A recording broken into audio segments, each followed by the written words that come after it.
Kala pada sebuah kerajaan, terdapat 3 putri cantik bersaudara. Ayah mereka yang adalah seorang raja sering mengadakan pesta dansa karena putri-putrinya suka menari.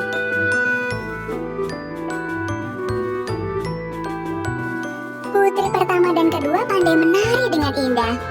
Putri bungsu tidak bisa menari seindah kedua kakaknya. Kau harus bisa menari lebih anggun dari itu, Mia. Putri bungsu tidak dapat menari dengan anggun meskipun ia sangat ingin bisa menari. Tamu undangan memandangi gerakan tariannya yang aneh dan mengolok-oloknya di belakang. Tarian jenis apa itu? Tariannya jelek sekali. Aku tidak akan pernah menari lagi. Mia merasa sangat kecewa dan segera meninggalkan ruang dansa. Lalu mengunci diri dalam pondok tengah hutan. Seraya menatap bintang-bintang di angkasa, ia berpikir bagaimana cara menari dengan baik. Ia melihat seorang pria muda melewati pondok. Pria itu menari dengan anggun dan indah di bawah sinar bulan. Mia mengaguminya, lalu menghampirinya.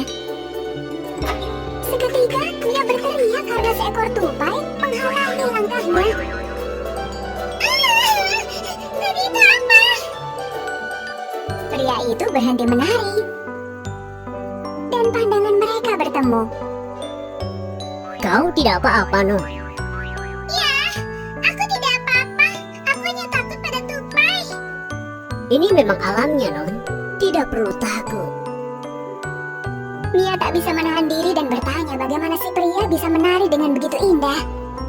Pria itu menunjukkan sepatu yang dikenakannya. Aku adalah pembuat sepatu.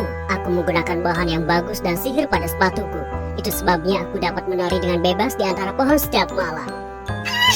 Tidak dapat kupercaya. Aku memang membutuhkan pembuat sepatu sepertimu. Si pembuat sepatu mengambil 3 pasang sepatu ajaib dari dalam tasnya dan meletakkannya di hadapan Mia. Tutuplah matamu, buatlah permintaan, lalu pilihlah di antara 3 sepatu ini untuk keberuntungan. Tapi ingatlah, setiap sepatu punya aturannya sendiri.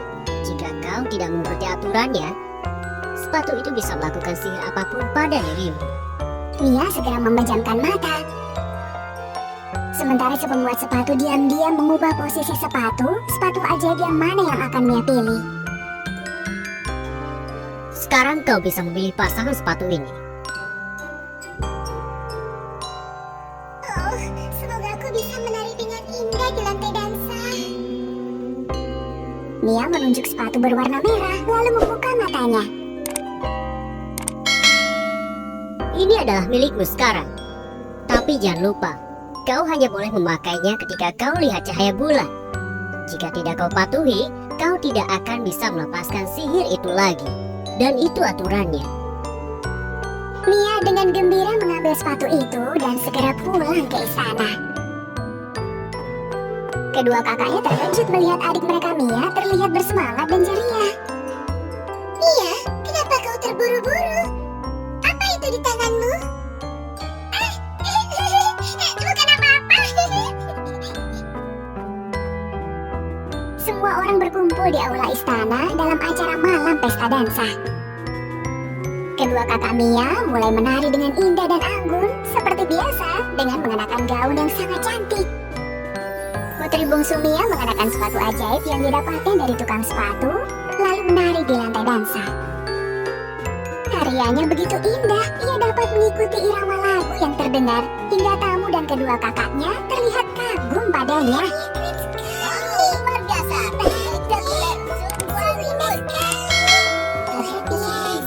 Wow, hebat!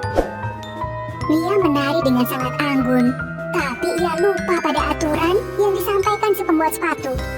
Karena tak terlihat bulan purnama di langit, kala Mia menari, berangsur tubuhnya raib tak terlihat. Hanya sepatu ajaibnya yang terlihat menari.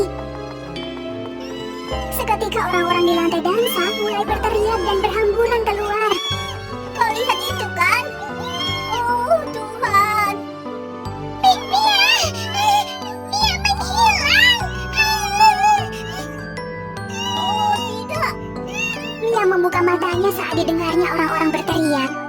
tak menyadari apa yang terjadi. Saat berdiri di depan cermin besar di ruang tengah, ia hanya dapat melihat sepatu merah yang dipakainya. Dirinya tak terlihat. Aku tidak terlihat. Aku lupa mematuhi aturan dari sepatu ini. Sepatu ini terjebak di kakiku. Aku harus menemui si pembuat sepatu. Tak ada yang dapat mendengar suara Mia.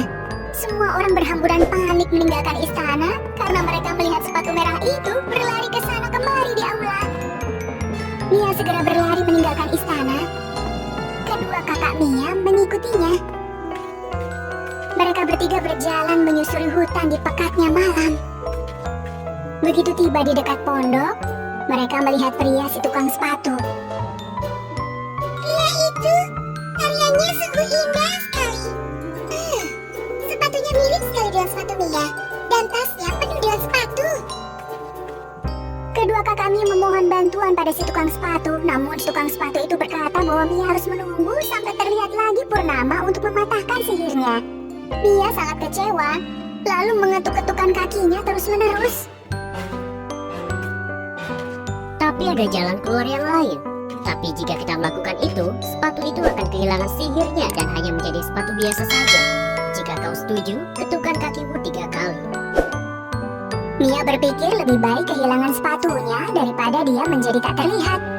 Mia lalu mengetukkan kedua kakinya sebanyak 3 kali.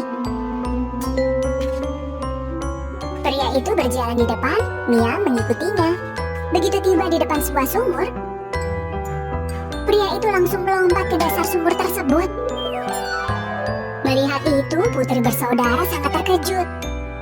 Beberapa saat kemudian, si pembuat sepatu keluar dari sumur dengan membawa ember di tangan. Tentunya aku akan taburkan abu dari cahaya bulan ini. Benar saja, sihirnya terpatahkan begitu si pria menaburkan abu cahaya bulan. Tubuh Mia mulai terlihat kembali. Kedua saudarinya seketika memeluknya erat. Mia, kau tidak perlu sihir agar terlihat anggun saat menari. Karena jika orang bahagia, semua akan menari dengan indah. Ya, kalian benar. Terima kasih pembuat sepatu, terima kasih banyak.